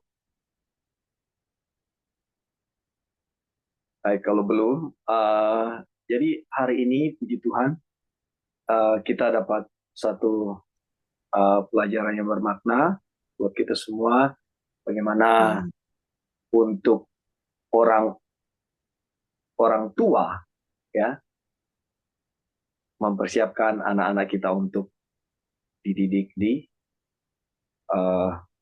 country living-nya, sebuah permohonan bagi para orang tua. Dan saya percaya dengan pertolongan Tuhan kita dapat berkat dari apa yang kita pelajari ini, pengalaman-pengalaman dari saudara-saudara semua, masukan-masukan. Saya percaya berkati oleh Tuhan melalui semua itu, dan tuntunan Roh Kudus menjadi bagian kita semua. Terima kasih saudara-saudara sudah berpartisipasi, terima kasih sudah bergabung untuk mempelajari pelajaran ini. Ya, berkat Tuhan menjadi bagian kita semua. Saya bawa dalam nama Tuhan kita, Yesus Kristus.